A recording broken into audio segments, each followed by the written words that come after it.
quantidade de vezes que os autores de Provérbios, na sua imensa maioria Salomão, fala a respeito das palavras, é uma coisa absurda, irmãos, absurda, tá? Então o que eu fiz na verdade? Nós vamos olhar Provérbios por uma perspectiva. Primeiro, palavras como um fator positivo para a vida, e depois nós vamos olhar isso pelo lado negativo, palavras como um fator negativo para a vida. Só isso, irmãos, não tem nada de muita implementação. É muito simples aqui. Não é simples, é explicar os textos, tá bom? Tanto é que eu durante a semana eu peguei os textos, separei direitinho, coloquei aqui as palavras como um fator positivo, palavras que curam, palavras que abençoam, essa coisa toda, palavras que dão vida. E aí eu deixei o esboço prontinho. Aí eu pensei, no domingo eu vou lá e eu trabalho o texto para que a mensagem fique bacana. Irmãos, mas hoje eu bati cabeça hoje, parece que eu estava travado hoje. E tentando aqui, de alguma forma, entender os textos. Porque é um livro, querido, em que, primeiro, ele é um livro poético, vocês sabem disso. Provérbios é um livro poético, né? Escrito numa linguagem poética. A linguagem poética, ela tem o seu próprio desenrolar, entendeu? Então é muito delicado às vezes você tratar com o texto. Por isso que é bom, eu estava estudando sobre isso. Timothy Keller, ele diz que você não pode pegar um versículo isolado de Provérbios e querer explicar o tema que ele está abordando só baseado naquilo ali. Você tem que pegar o todo do livro a respeito daquele assunto, para você ter uma visão um pouco mais geral, mais panorâmica a respeito de que de fato o autor ou os autores pensam a respeito daquele assunto. Por isso que nós tratamos de prosperidade, de vida financeira a respeito, por essa perspectiva geral, entendeu? O que o livro de Provérbios ensina, ou qual é o ensino do livro de Provérbios a respeito de como você deve prosperar na vida. E nós vimos lá, queridos, 6 instruções bíblicas a respeito de como o autor ou os autores de Provérbios lidam com essa questão, entende? Depois nós vimos o que acontece quando a gente tenta alcançar a prosperidade sem se submeter aos princípios estabelecidos pelo próprio livro. E aí nós vimos as consequências disso. Hoje nós vamos olhar primeiro essa questão das palavras positivas. Nós vamos ficar só nisso hoje, tá bom? E aí na semana que vem nós vamos olhar as palavras como um fator negativo para a vida, querido. Então nós vamos tentar aprender. Nós agrupamos aqui as palavras, aqui os versículos, para que você tenha uma compreensão melhor. Aqui e acolá eu vou citar, porque é difícil falar de palavras, né? Não citar, por exemplo, Tiago, não citar as palavras do Senhor Jesus Cristo e outros autores que falam bastante sobre isso. Mas Provérbio de todos é quem mais fala a respeito. Lembrando, irmãos, os 10 primeiros capítulos de Provérbios foram escritos por Salomão. Dizem que os outros 10 também foi escrito por ele, entendeu? E alguns sábios que compilaram algumas coisas de Salomão e colocaram ali. No livro de Provérbios quase todo é de Salomão. Tem algumas coisas lá do rei Argu, sei lá, e aí tem algumas coisas que não são, mas existem estudiosos que dizem que até aqueles personagens que aparecem ali, eles dizem assim, olha, esses personagens são nomes que são dados para se referir a Salomão, porque não existiram esses reis na história de Israel. Então a gente não sabe exatamente se é isso mesmo. Para muita gente, o livro como um todo foi escrito por Salomão, ou algumas pessoas que compilaram aquilo que ele escreveu e colocaram ali, entendeu? Mas quase tudo é de Salomão. Por que eu estou dizendo isso para vocês? É porque, queridos, olhem, a gente precisa olhar para a vida da seguinte forma. Começando pelo fato de a Bíblia ser um livro inspirado. Eu já falei sobre isso aqui na igreja várias vezes. É um livro inspirado, ou seja, o autor falou de maneira inspirada pelo Espírito Santo, ou aquilo que foi colocado na Bíblia teve a autorização de Deus, entendeu? Começando por aí. Segundo, nós temos um livro que foi escrito pelo homem mais sábio que viveu na terra, que foi Salomão. É lógico isso a parte de Cristo, né? Então, nós temos aqui a instrução de uma pessoa extremamente sábia. Eu falei para vocês quando nós começamos a tratar sobre essa questão financeira, de que quando a gente quer conselhos, geralmente a gente vai em alguém que tem mais experiência do que nós, né? O pessoal está na moda hoje, essa questão de investimento. O que a gente faz? Se você quer aprender sobre isso, você vai nos caras que sabem, entendeu? Que dominam o mercado. Você vai aprender com quem sabe. Você não vai pedir conselho para o pastor sobre finanças de investimento, porque eu não tenho nada para te dizer, meu filho, entendeu? O único conselho que eu posso te dizer é: não gaste mais do que você ganha, só isso, tá bom? Ou então vai aprender com alguém que sabe. Mas eu não sei nada de bolsa, eu não sei nada de investimento, entendeu? Então você vai buscar em alguém que sabe, normal. Bom, nós estamos diante de um outro assunto hoje, muito delicado, querido. Palavras, irmãos, palavras. E pense numa coisinha contemporânea. Irmãos, o ser humano fala demais. Há um pastor que mora no Goiás, ele fez uma cirurgia e ele ficou algum tempo sem falar, entendeu? Sem poder falar. E por não poder falar, ele era obrigado a ouvir as pessoas. E quando ele terminou o silêncio, antes de terminar o silêncio dele, ele escreveu um livro para falar sobre isso. O ser humano fala demais, querido. O ser humano fala demais. Nós falamos coisas boas, mas falamos mais idiotices do que coisas boas. E infelizmente a fala não é algo tão simples como nós queremos dizer que é, entendeu? É bobagem, saiu sem querer. Você já ouviu isso, né? Saiu sem querer. Eu não tinha intenção. Foi porque biblicamente, irmãos, e eu começo por aqui, ainda nem li o texto, ainda nem orei ainda, mas biblicamente, querido, a fala, ela é um reflexo do coração. Então a gente não pode tratar da fala de qualquer maneira, entendeu? E nem adianta tentar dar desculpa para aquilo que nós falamos, porque a sabedoria está exatamente no você ter controle da sua boca, entendeu? Daquilo que você fala. Só para reprisar o texto, querido, Provérbio 18, só o 21. A vida e a morte estão no poder da língua, e aquele que bem a utilizar comerá dos seus frutos. Esse é o nosso texto base, tá bom? Agora nós vamos orar ao Senhor. Pai, pedimos graça, pedimos sabedoria, pedimos poder do Teu Espírito para transmitir a Tua palavra. Pedimos também, Senhor, ouvidos que ouçam de fato, Senhor meu Deus, e um coração disposto a compreender e a aceitar a Tua palavra como verdade. Que o Teu Espírito nos auxilie nessa noite, tanto na transmissão como na recepção da Tua palavra, em o nome do Senhor Jesus. Amém e amém. Então, queridos, palavras é uma coisa que nós deveríamos considerar mais. Eu sei que se tornou uma coisa banal. Nós estamos em época de política, entendeu? E político, querido, você, sinceramente, nunca deveria votar num político só por aquilo que ele fala. Porque aquilo que ele fala tem uma única pretensão, um único objetivo: ganhar o teu voto. Entende? Ganhar o teu voto.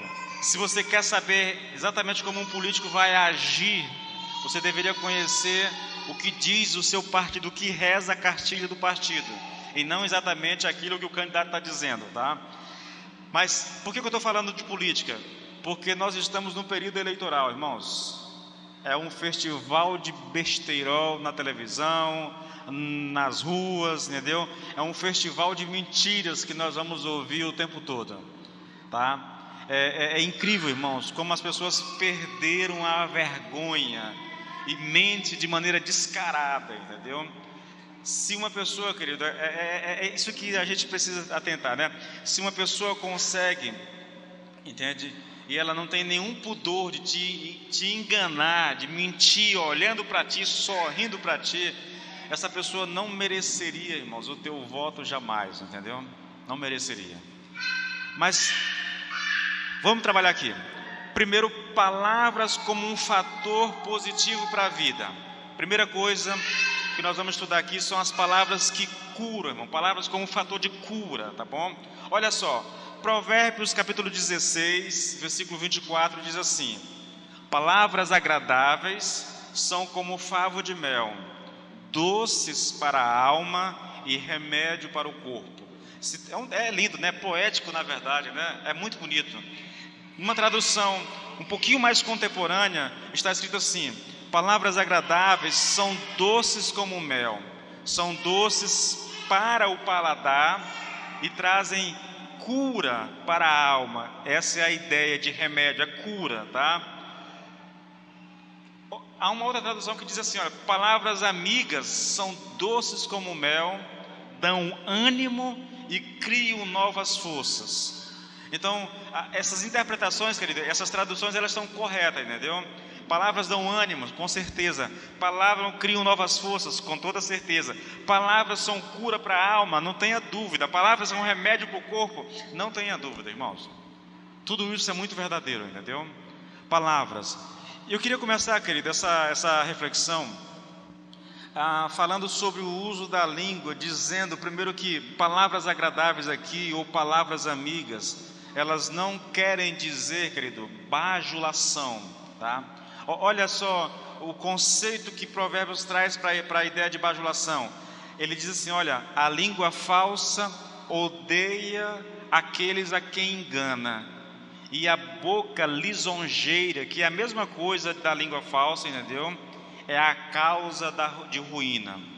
Então, quando eu digo que palavras agradáveis aqui, palavras não são exatamente palavras que bajulam as pessoas, né? Às vezes, querido, essas palavras aqui, agradáveis e amigas, elas podem ser palavras afirmativas, elas podem ser também palavras confrontadoras e até mesmo repreensivas. Afinal de contas, nem todo remédio é doce, não é verdade? Palavras são como remédio. E você sabe, querido, que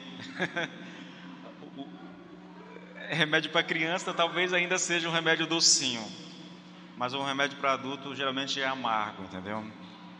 Afirmações, confrontos e recepções feitas em amor podem, querido, e muitas vezes são fonte de cura, entendeu? São remédio para a nossa alma. Deixa eu te mostrar, irmãos, para que você entenda isso. Olha, afirmações, confrontos e repreensões. Eu vou colocar essas três palavras em ordem, com versículos bíblicos em Provérbios, para te mostrar que quando o autor fala de palavras agradáveis, ele não está falando exatamente de você bajular alguém, de querer ser agradável demais com alguém. Não é isso. Olha só, inclui aqui afirmação, e o texto de Provérbios 12, 25 diz assim, olha, um coração ansioso deixa o homem frustrado e derrotado, mas uma palavra amiga renova as forças. Você percebe aqui que a palavra aqui, querido, ela é usada no sentido de levantar alguém que está ali se sentindo frustrado e derrotado, entendeu? Então você chega com a palavra de afirmação, às vezes até mesmo pode ser um confronto, entendeu? No sentido de que você tem o desejo de tirar a pessoa daquela condição. Uma palavra amiga, ela renova as forças, ela traz ânimo para a alma, ela traz cura para a alma. No sentido de confronto, querido, Provérbios 15, 23 diz assim, olha, dar resposta apropriada é motivo de alegria, e como é bom um conselho na hora certa. Resposta apropriada é a mesma coisa de conselho na hora certa, entendeu? A intenção aqui é trabalhar a ideia de você confrontar alguém, entendeu? De você pegar alguém e expor diante dela a verdade a respeito da sua própria situação. É você aconselhar. Irmãos, eu vou falar mais sobre isso aqui daqui a pouco, mas eu tenho uma preocupação muito grande no meu coração, querido, porque essa coisa que nós temos hoje muito, muito forte no Brasil, no mundo, né? O politicamente correto, essa coisa que vem impregnando as pessoas. Aí eu ouço muitos pastores, eu vou falar disso mais tarde, que acreditam que a gente não pode mais defender aquilo que nós cremos com fervor, porque isso pode afrontar pessoas que pensam diferente. Queridos, essa coisa toda, sabe, isso é muito louco, isso para o cristianismo, na verdade. E se a igreja aderir, irmãos, esse posicionamento hoje social, ela perde a sua autoridade de confrontar as pessoas com seus pecados, entendeu? Nós não podemos ceder, querido. Quando a gente pensa em socorrer alguém que está com a vida arrebentada, você tem que se dar conta de uma coisa. Primeiro, né, é saber se, sim, ela está com a vida arrebentada, por que mesmo, na verdade, foi o que ela fez, entendeu? Muitas vezes a pessoa que está com a vida arrebentada, antes de ouvir uma palavra amiga, uma palavra de consolo, ela precisa ouvir um confronto, entendeu? Às vezes ela precisa ouvir uma repreensão, porque muitas vezes, não estou dizendo que é sempre não, mas na maioria das vezes, o que leva ela para aquela situação é exatamente o pecado, entendeu? Então, se você não trata com o pecado, e é uma coisa que eu vou repetir bastante aqui, querido, irmãos, eu posso repreender, eu posso confrontar, né, sem ser agressivo, eu posso fazer isso em amor, entendeu? Respeitando a pessoa, sendo amoroso, mesmo sendo duro às vezes com as palavras, mas sendo amoroso, entendeu? Porque, caso contrário, querido, nós vivemos assim, um tempo assim que as pessoas, elas não se permitem mais serem corrigidas, entendeu? Eu conheço realidade, muitas vezes, em que o pastor não perdeu a autoridade de chegar no membro da igreja e confrontar. Eu lembro de um pastor, um colega meu, em que ele foi tentar fazer isso com a igreja lá, e o cara ameaçou ir para a justiça, irmão, contra a igreja, entende? Essa coisa do politicamente correto, querido, hoje tem predominado de tal maneira dentro da igreja hoje, que se nós não vigiarmos, irmãos, nós perdemos a nossa autoridade e a nossa voz profética. A palavra, querido, ela consola, não tenha dúvida disso, mas a palavra não tem a função só de consolar. A palavra tem a função de nos confrontar.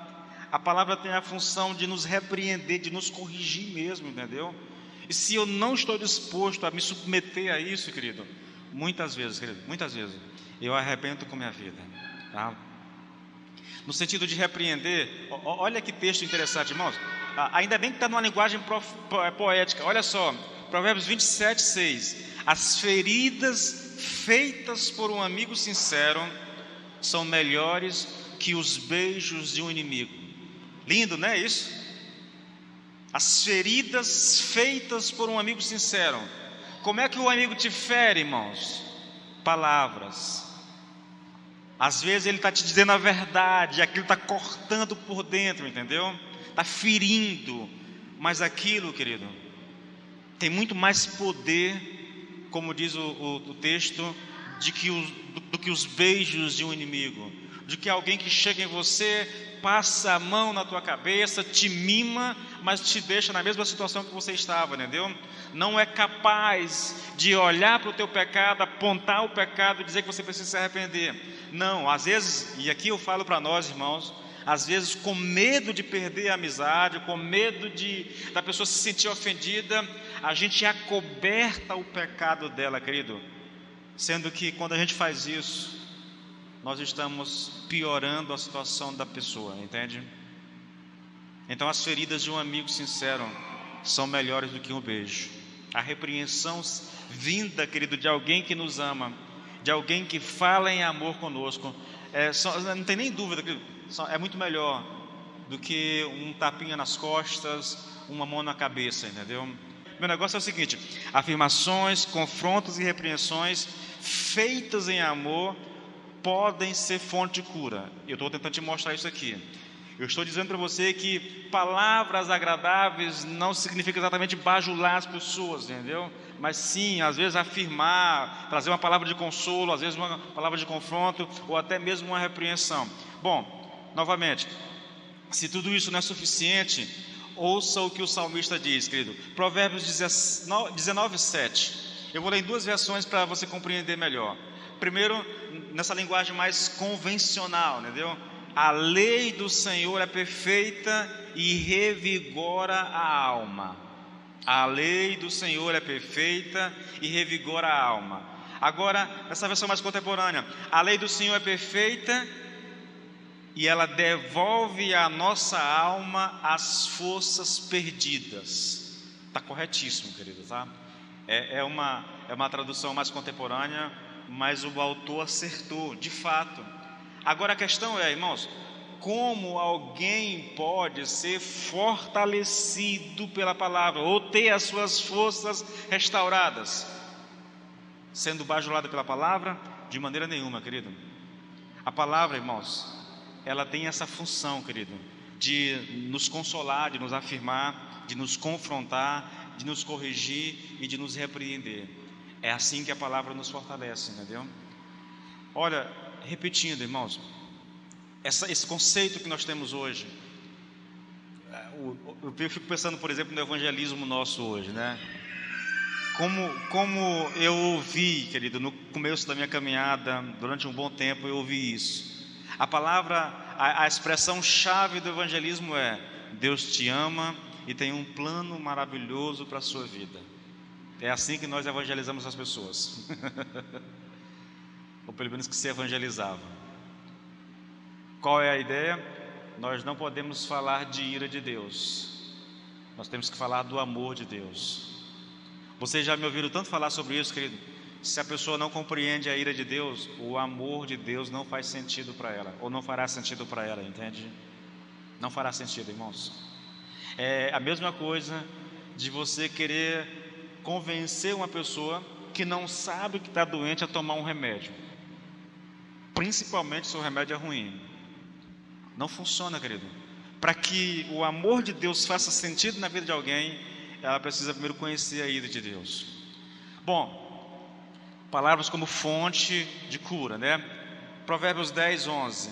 A boca do justo é manancial de vida, mas na boca dos ímpios mora a violência.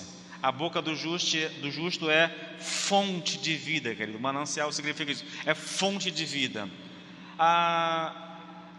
Mais uma vez, eu chamo a sua atenção, e agora é para o fato de que o justo ou o sábio é alguém que tem a sua vida completamente dirigido pela palavra de Deus. Isso é o justo, tá bom?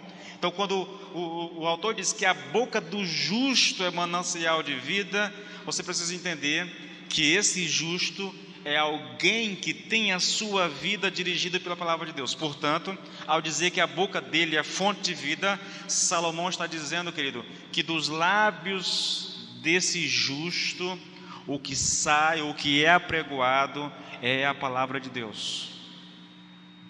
Fonte de vida, entende? Não necessariamente, querido, aquilo que eu quero dizer às pessoas, não necessariamente aquilo que eu acho correto dizer às pessoas, mas da boca do justo, o que sai é a palavra de Deus. Ou, mesmo que não seja a palavra propriamente dito, é algo que vem, entendeu? Consubstanciado, né? Ou com base naquilo que ele sabe da palavra de Deus. Por isso que ela é fonte de vida, tá? Sem gastar muito tempo. Mais um texto interessante sobre palavras que curam, irmãos. A língua serena é árvore de vida, Provérbios 15, 4. Mas a língua perversa esmaga o espírito. Você observa que quase todo o provérbio ele tem duas linhas, tá? A primeira linha é: a língua serena é a água de vida, é a árvore de vida. A segunda linha, praticamente contrapondo a primeira, entendeu? Entrando em choque com a primeira, mas a língua perversa esmaga o espírito. O texto hebraico, irmãos, literalmente diz: a cura da língua é a árvore de vida. O que ele está dizendo é: a cura que vem pelas palavras, essa cura da língua são a cura que vem pelas palavras. Ao dizer, querido, aqui que a língua é árvore de vida, o autor está dizendo, na verdade, que as palavras dão vida. Olha, querido, esse foi o texto que eu li como base. A vida e a morte estão no poder da língua, tá bom? Palavras podem gerar vida? Podem, irmãos, podem. Talvez mais no sentido emocional, né, psicológico, do que físico, mas ainda assim, fisicamente, é possível, entendeu? As palavras, querido, elas exercem. Eu nunca vou esquecer, eu já contei isso aqui para vocês um monte de vezes já. Eu tinha uma amiga que era amiga e cliente ao mesmo tempo, e eu falei uma coisa, eu não disse para ela não falei assim, olhando para ela. Eu fiz um comentário inocente, na verdade. Eu não tinha intenção de chamar. Eu só disse assim: fulana tá cheinha. Só disse isso, né? Falei sorrindo. Mas porque de fato ela estava um pouco mais cheinha. Pronto, eu disse isso e saí dali, achando que não tinha dito nada demais. A amiga que me ouviu falar isso levou para outra, para que estava cheinha. A cheinha, quando ouviu a amiga falando que eu disse aquilo, passou 2 anos sem falar comigo. 2 anos sem falar comigo. Foi para a academia, perdeu peso, entrou em forma, né? Depois voltou a falar comigo. Acho que foi uma palavra abençoada, né? A mulher foi para a academia, não estava gorda, querido, não estava gorda, entendeu? Tá, sabe aquela pessoa que a gente diz assim, tá fofinha, não está gorda, não é gorda, tá, ganhou um peso a mais, entendeu? Palavras, irmãos, palavras. Queridos, quem é pai sabe o cuidado que ele deve ter com palavras. Há livros, irmãos, que eu li no começo da minha caminhada, e que mesmo ensinando coisas que a gente tem dificuldade de acreditar, mas existem princípios, querido, que a gente não pode dizer assim: mas isso não é verdade. Por exemplo, há pessoas que vivem o tempo todo dizendo assim: ninguém me ama, ninguém gosta de mim. Essa pessoa, querido, ela vai, usar um termo aqui da psicologia, né? Ela vai retroalimentar um sentimento de insignificância, entendeu? Um sentimento, querido, de alguém que não tem importância para ninguém. Eu acredito, querido, que nenhum ser humano deveria, crente principalmente, tá bom? Deveria ficar dizendo para si mesmo que ele não tem importância. Eu conheci pessoas que, pelo fato de não ter dinheiro, né? A igreja que a gente congregava era uma igreja de classe média, né? E aí ele não tinha lá as condições, né? E se sentia inferior. O cara cheio de talento, mas se sentia inferior. Músico de altíssima qualidade. O cara tocava todo instrumento: teclado, baixo, guitarra, violão, bateria, tocava tudo, cantava muito bem, mas se sentia inferior por causa da questão financeira. Os colegas todos tinham uma condição financeira melhor do que ele, e ele se sentia alguém rejeitado, sei lá, desprezado por causa da condição financeira. Quando alguém, querido, começa a falar para si mesmo que ele não tem valor, que ele é um inútil, que ele não vai conseguir, irmãos, quanto mais ele fala isso, eu lembro de ter lido um livro, e esse livro é muito criticado pelo pessoal da teologia reformada, que é o livro do Po Yong-cho, chamado Quarta Dimensão. Ele diz que os neurologistas já chegaram à conclusão de que quando você diz assim: eu sou incapaz de fazer isso, você dá um comando para o teu cérebro para te preparar para a incapacidade para a realização daquilo que você está falando, entende? Eu penso assim, querido, eu sei que não há muito, assim, eu não tenho provas aqui para vocês, mas se tem uma coisa que eu acredito, irmãos, é exatamente nisso. Quando nós alimentamos em nós mesmos, querido, esse sentimento de que nós não somos amados, de que nós não somos queridos, entendeu? De que nós não somos aceitos, só porque nós somos diferentes, ou talvez porque eu me veja de forma diferente, irmãos, isso impede a pessoa de viver aquilo que Deus gostaria que ela vivesse, entende? Não tenha dúvidas com relação a isso. Eu estou falando de palavras que curam. E olha o texto, irmãos. A língua serena, né, ela é árvore de vida. A ideia é que as palavras, elas dão vida, entendeu? Dão vida. Uma pessoa que está desanimada, querido, e ela recebe de alguém uma visita, e ela ouve uma palavra de consolo, uma palavra de ânimo, aquilo muitas vezes muda a perspectiva da pessoa, entende? É muito importante, querido, que a gente aprenda a lidar com isso. Muito importante.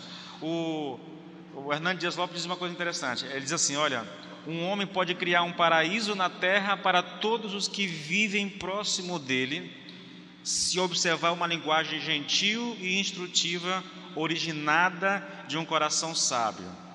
Toda essa fala baseia-se no aprendizado da lei, a fonte originária da sabedoria. Ele continua, na verdade não é o Hernandes Lopes, é o Champlin. Ele continua dizendo, e aqui que vem a minha preocupação, olha, a perversidade na fala e na vida diária esmaga as pessoas. Aí ele fala assim: pensemos em como o protestantismo tem se dividido pela linguagem abusiva e pela discussão dogmática, em que cada facção tem esses dogmas corretos de alguma maneira especial. Eu vou chamar sua atenção, querido, aqui. Primeiro, eu vou dizer, as palavras elas têm esse poder sobre nós, entende? Se um marido chegar para a esposa, querido, ele diz assim: amor, você está gorda, amor, né? Você precisa perder peso. Irmãos, aquilo ali é como se ele jogasse um balde de água gelada na cabeça da mulher, entendeu? Porque nada mais que ela vestir vai fazer ela se sentir bem, e nada mais vai importar, ela vai se ver como alguém assim, alguém gorda, entendeu? Então um marido nunca deveria dizer isso. Às vezes eu falei para minha esposa: vou brincar agora.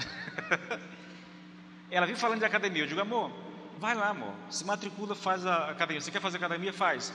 Porque eu disse isso, irmão. Aí ela começou a dizer: tá achando que eu estou gorda? Aí começou. Eu não disse nada disso, é porque ela veio falando da academia. Eu digo: amor, vai lá, mano, se matricula. Mas e o tempo? Eu digo: não, dá um jeito aí, mas vai lá. E como eu insisti, ela começou. Palavras, querido. Por mais que você tenha boas intenções, a maneira como você coloca. Olha, querido, eu não falo isso porque eu seja um expert nisso. Eu conheço as minhas limitações, entendeu? O meu temperamento não me ajuda muito. Eu tenho um temperamento muito forte. Mas eu sei, querido, que a gente precisa ter muito cuidado com as palavras, porque elas têm o poder muito forte sobre nós, principalmente se essas palavras são ditas por alguém que nós amamos, entende? Então um pai, quando diz para o filho: você não vale nada, você vai ser um inútil, esse menino não serve para nada, querido, eu não sou adepto de maldição, mas se isso não é maldição, eu desconheço o que é maldição, entende? Um filho nunca deveria ouvir do pai ou da mãe que ele não vale nada, que ele não vai dar nada na vida, que ele só presta para dar trabalho. Não, irmãos, de maneira alguma.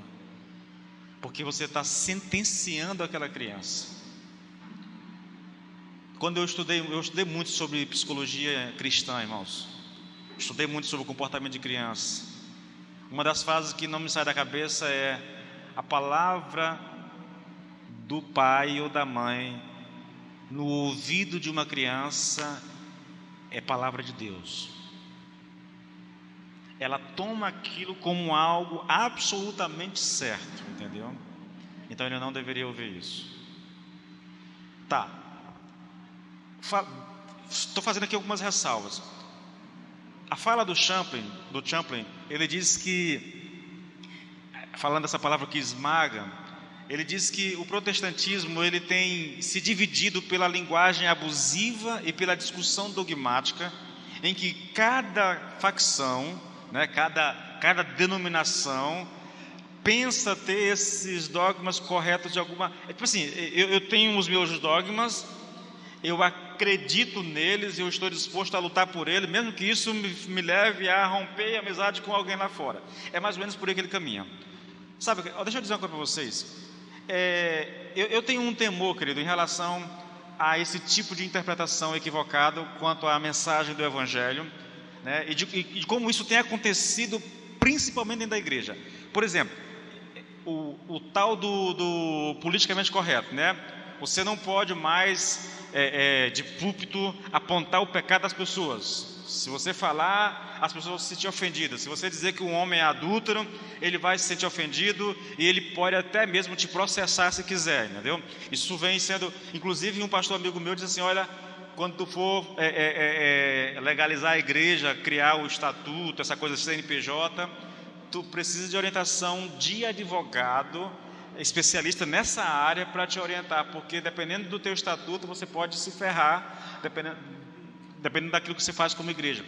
Esse pastor amigo meu disse que um irmão da igreja ameaçou ir para a justiça por causa de uma postura cristã que o pastor estava adotando com ele, entendeu? Ele não gostou e disse: se fizerem isso, eu processo a igreja. Eu processo a igreja. Então a gente tem que ter muito cuidado, irmãos, com essa questão toda do politicamente correto que vem para dentro da igreja, entendeu? Esse medo de falar determinadas coisas, o medo de ser rejeitado porque está falando, ou o medo de ser mal interpretado. Olha, queridos, aqui para vocês, eu fiz umas 2 ministrações nas lives, muito pesada, a respeito da vida cristã, entende? Eu bati muito pesado, só que a gente vai fazendo aquelas ressalvas o tempo todo. Não é medo, é para mostrar para a pessoa que você não está falando aquilo porque você é um hipócrita, está querendo apontar o dedo para a pessoa, mas é para tentar fazer com que as pessoas, querido, abram os olhos para uma coisa que é tão simples. Você quer exemplo do que eu estou falando? Eu estava falando o seguinte: muita gente, e tem muitas igrejas no Brasil que dizem que o crente não pode ouvir música secular. Está proibido, se você ouvir está em pecado. Está tudo bem, concorda? Vamos lá, concordar, mas vamos lá. Ele não pode ouvir música secular, né? Música secular é toda música que não é cristã.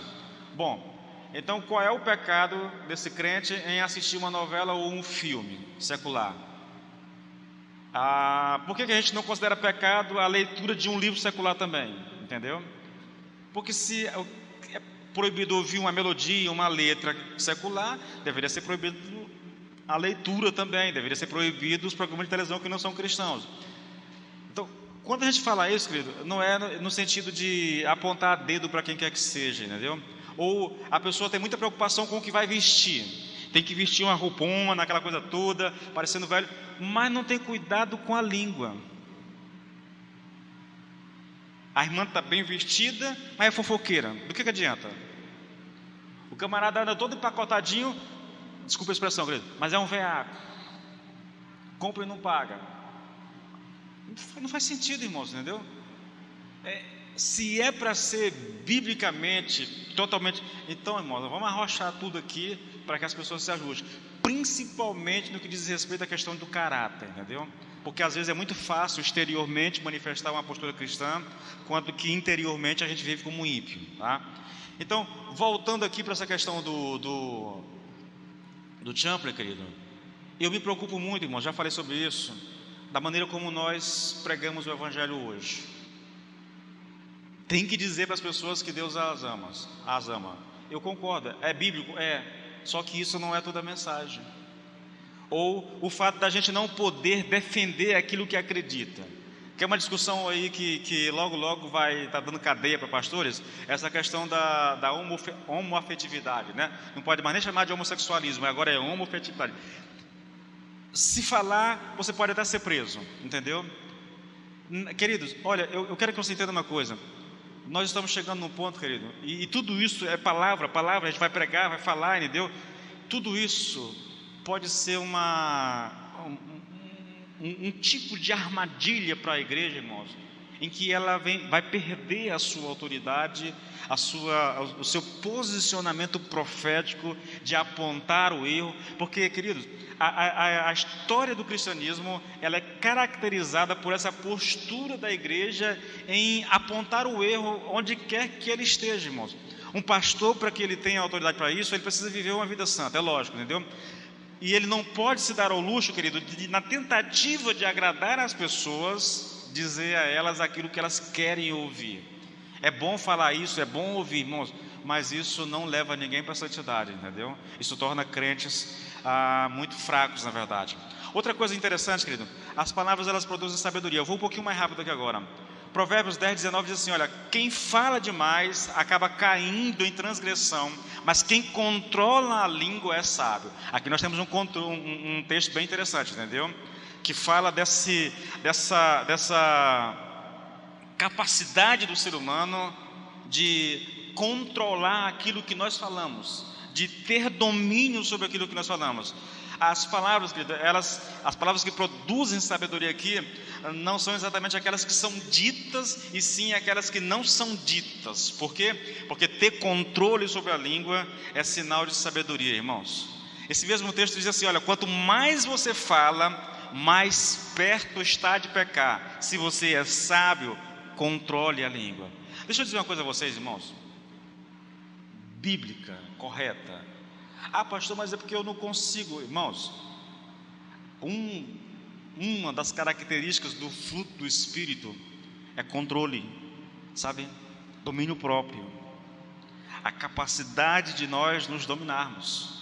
E isso inclui o falar, irmãos.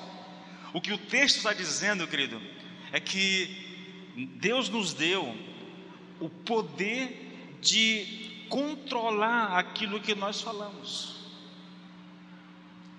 Ter cuidado com isso, de não falar demais, porque quem fala demais peca. Ah, pastor, mas isso está errado. Não está errado. Acompanhe um raciocínio bem simples. Primeiro, quem fala demais peca. Deixa eu desenvolver isso contigo. Primeira coisa, a Bíblia diz o seguinte, olha, em Jeremias 17:9 está assim, olha, o coração ele é enganoso e é corrupto e desesperadamente enganoso. Essa é a sentença de Deus a respeito do coração humano, corrupto, né, e enganoso. Bom, aí o Senhor Jesus Cristo diz assim, olha, a boca fala daquilo que está cheio o coração. Se a boca fala daquilo que está cheio o coração, quanto mais alguém fala, querido, mais ele expõe o que está no coração. O coração é enganoso, o coração é corrupto. O que vai acontecer? Ele vai pecar, irmãos. É por isso que quem fala muito acaba caindo em transgressão, em pecado. Eu vou ler um texto daqui a pouquinho. Até o tolo, diz Salomão, quando se cala, ele é tido por sábio. O silêncio, irmãos, o silêncio, ele é uma atitude de sábio. Aí eu digo isso, né? E aí talvez alguém tímido assim, bom, pastor, então eu estou de boa, pastor, porque eu quase não falo. Não é exatamente isso aí, tá? Aí você quer justificar uma coisa, um erro com, né? Não. A timidez, ela é pecado, irmãos. Deus não nos deu o espírito de timidez, de covardia, mas de intrepidez, de ousadia. Então, a timidez não é bíblica, tá bom? Não é bíblica. Não pense que eu estou justificando a timidez daquele camarada que ele entra calado, sai mudo, não fala nada. Não é isso, irmãos. A sabedoria, querido, está em falar o necessário. Deixa eu dar exemplo para vocês.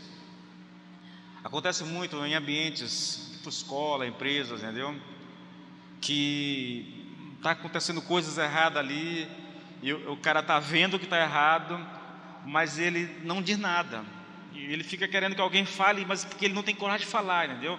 Ele não quer que ninguém se chateie com ele não quer que ninguém tenha ele como uma pessoa chata, então ele fica ali. Ele não gosta, né?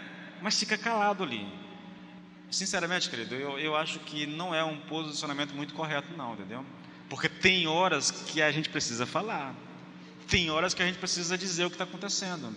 Você se acovarda, isso é mais atitude covarde, entendeu? Se você faz para evitar a confusão, alguma coisa, mas se você faz só porque está com medo da pessoa não gostar do que você falou e romper a amizade. Irmãos, eu tenho batido muito nessa tecla. Gente que se cala, deveria dizer, o silêncio dela está prejudicando a outra pessoa que ela diz que é muito amiga, mas ela não fala com medo de a pessoa se ofender com ela. É igual essa coisa de falar de Jesus, né? Ah, pastor, eu não falo de Jesus para a minha família porque eu não falo de Jesus para o meu amigo porque eu tenho medo de ele se afastar de mim. Irmãos, se alguém se afastar de você porque você falou de Jesus para ele, faça que nem Pilatos, lave as mãos. Lave as mãos. O que nós não podemos, querido, é deixar de falar de Jesus Cristo com medo do que as pessoas vão pensar da gente. Não dá, irmãos. A boca do justo produz sabedoria, mas a língua da perversidade será arrancada. Ouça isso, querido. Agora é Hernán Dias Lopes, né?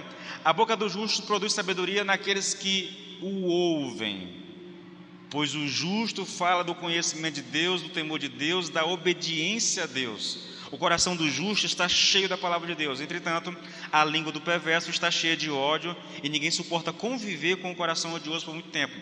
A boca do justo produz, irmãos, sabedoria naqueles que ouvem. Por quê? Porque essa boca, porque esse coração, ele está cheio do conhecimento de Deus, ele está cheio do temor de Deus, ele está cheio do amor a Deus. Então, quando ele fala, ele exala sabedoria, entendeu?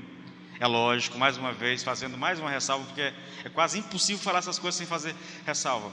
Não quer dizer que todo mundo que fala de Deus, querido, está cheio de Deus, e nem todo mundo que fala de Deus está produzindo sabedoria. Tem muita gente que fala de Deus e usa as palavras, a própria palavra de Deus, como uma espada que mata mesmo, não como algo que produz vida ou que dá sabedoria, entendeu?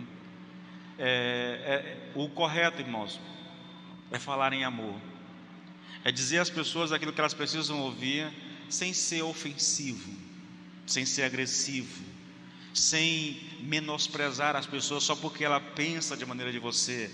Eu vejo muito isso, eu já vi muito isso. Olha, se você não aceitar Jesus Cristo, você vai para o inferno. Tá certo? Tá.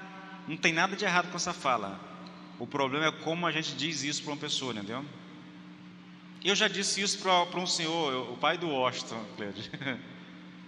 Pai do Washington. Eu disse isso para ele. Esqueci o nome dele aqui agora.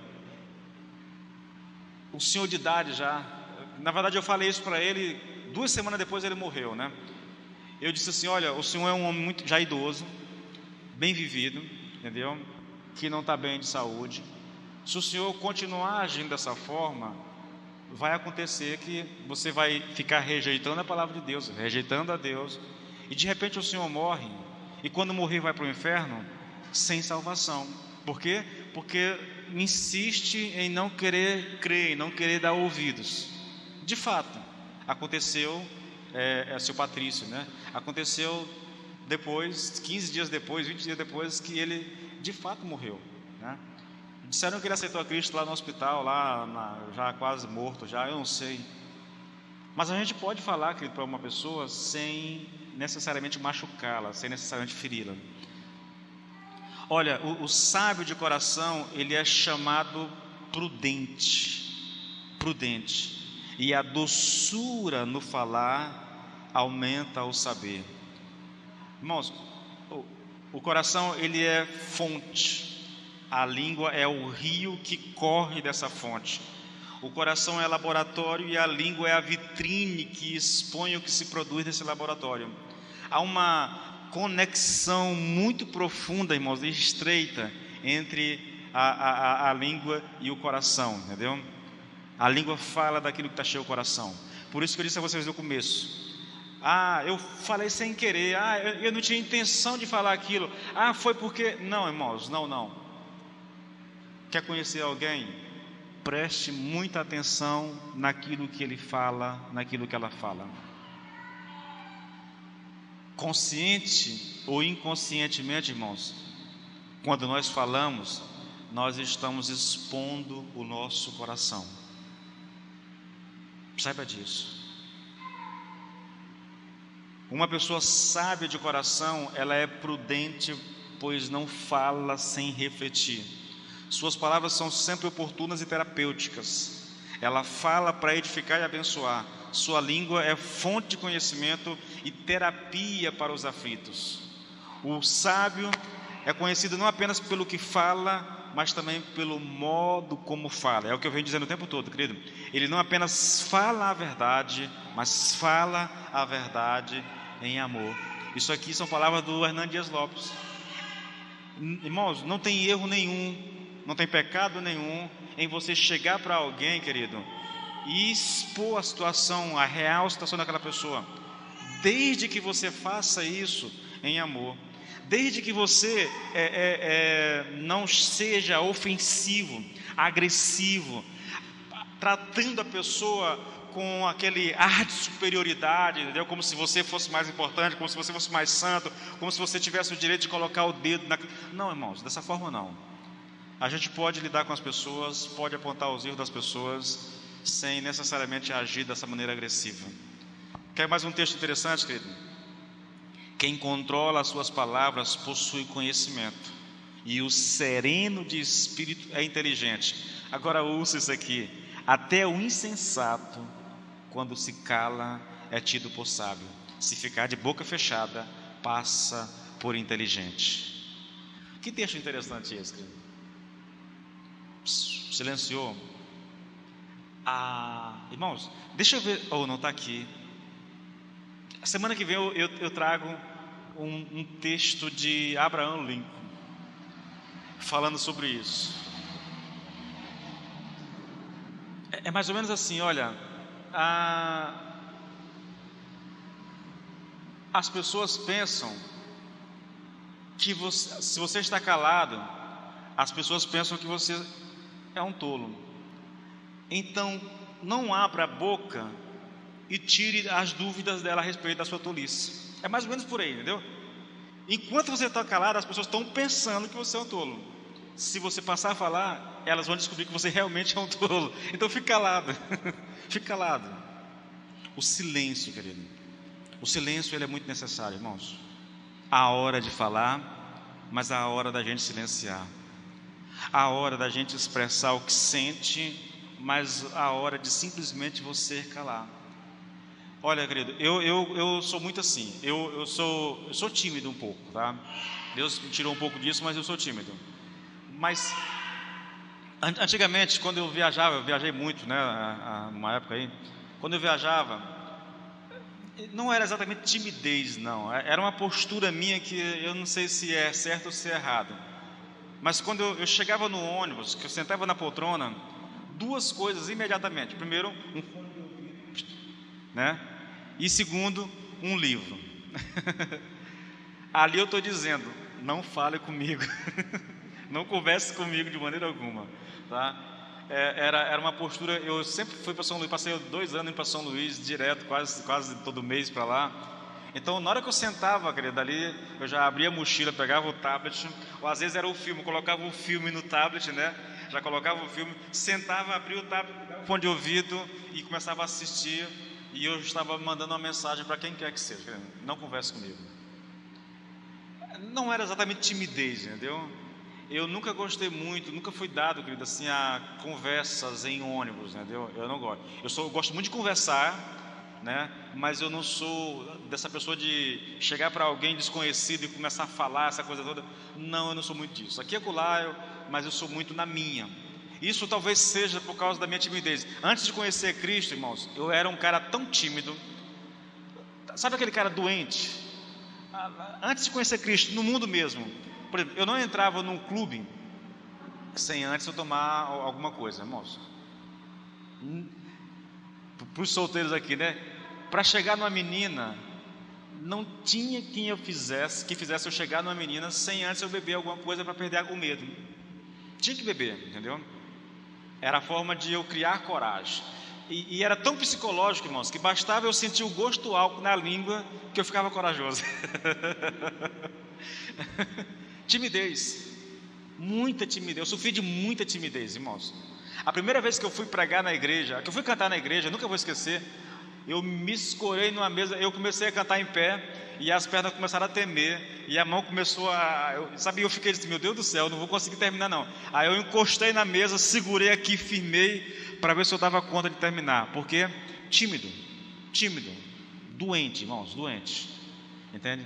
Hoje Deus me mudou bastante, Deus vem, mas ainda resta um pouco daquela timidez, ainda resta um pouco. A gente precisa romper um pouco com isso. A timidez é boa quando ela nos poupa de alguns problemas. Repito, querido, é necessário que a gente aprenda a controlar, querido, aquilo que nós falamos, que a gente aprenda a colocar as coisas na hora certa, no tempo certo. Mas, irmãos, o silêncio intermitente, o silêncio que não cessa, não é bom. Você senta diante de alguém, por exemplo, e começa duas pessoas tímidas sentam e fica ali. Eu lembro do Neil Barreto falando do pai dele. O Neil Barreto disse que fez uma viagem de, não sei, 4, 5 horas com o pai. O pai dirigindo, ele aqui do lado.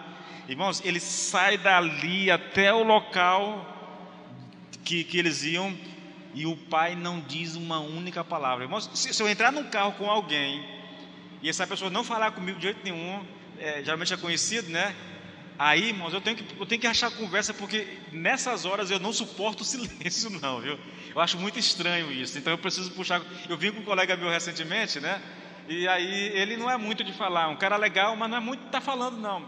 E eu digo, meu Deus do céu, eu vou ter que dar um jeito. E aí eu comecei a conversar. O ruim, irmãos, é porque você fala o que não deve, entendeu? Você vai falando para manter o assunto, e daqui a pouco sai coisa que você não queria que saísse. Repito, querido, quem controla as palavras, ou o homem que tem conhecimento sabe ficar calado, ou quem controla as palavras possui conhecimento, e o sereno de espírito, o calmo, é inteligente. Até o insensato, quando ele se cala, é tido por sábio. Eu estou tentando caminhar com vocês, querido, de uma forma em que eu não apoio a timidez, o silêncio do tímido, para ele não achar que aquilo é bom, porque às vezes não é, você sabe disso. O rapaz solteiro, mais do que ninguém, sabe disso, entendeu? Seja na hora de namorar, seja na hora de arrumar um trabalho, a dificuldade de se expressar, a gente precisa, de certa forma, querido, aprender um pouco a se expressar. O problema aqui de Provérbios, querido, é o cara que fala demais, é o cara que fala pelos cotovelos o tempo todo. Quem fala demais peca, irmãos, a verdade é essa.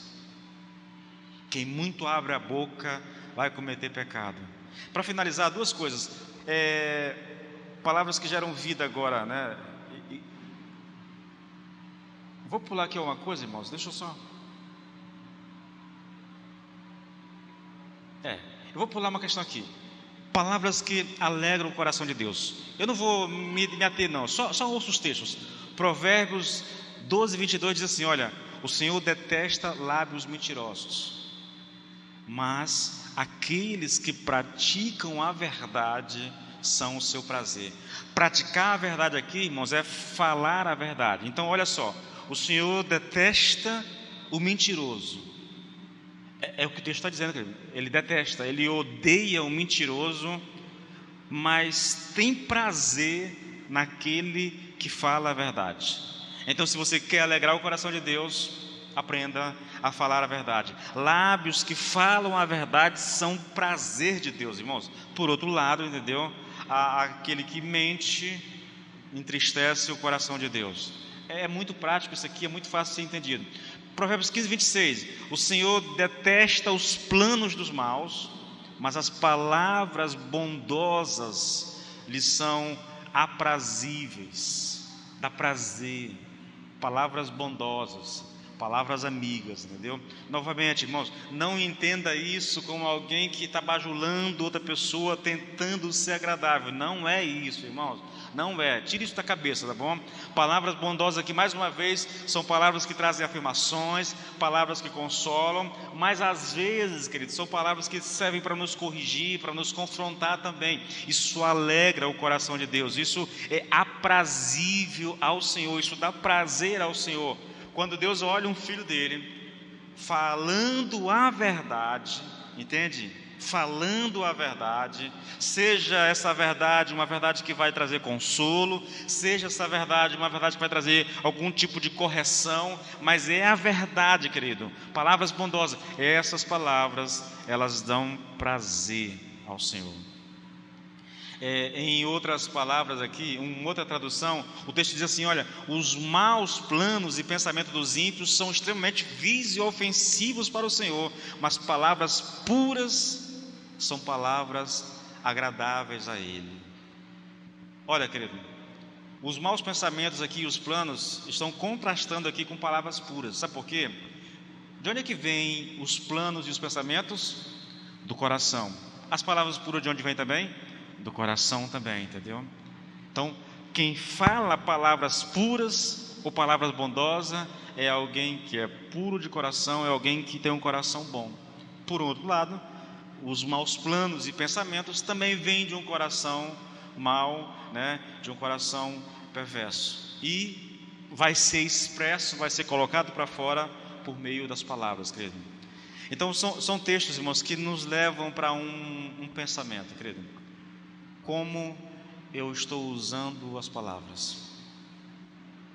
Como eu faço uso disso, principalmente eu que sou crente? Outra coisa, irmãos, se você se julgasse por aquilo que fala, como você se julgaria? Que nota você daria para si mesmo se você fizesse esse julgamento baseado naquilo que os teus lábios proferem? Os nossos lábios, eles são uma das antigas aqui, eles são um retrato do nosso coração. Já viu essa coisa de espelhamento? Eu quero espelhar a imagem do meu celular na televisão. Os nossos lábios, querido, são só um espelho do nosso coração, entende? O que nós falamos brota daqui. Ah, pastor, foi sem graça. Ah, pastor, foi sem... Eu não pensei, eu não queria. Opa. Eu não queria. Irmãos, saiu. Alguém disse: quer conhecer o coração de uma pessoa, veja ela quando ela está num momento de crise.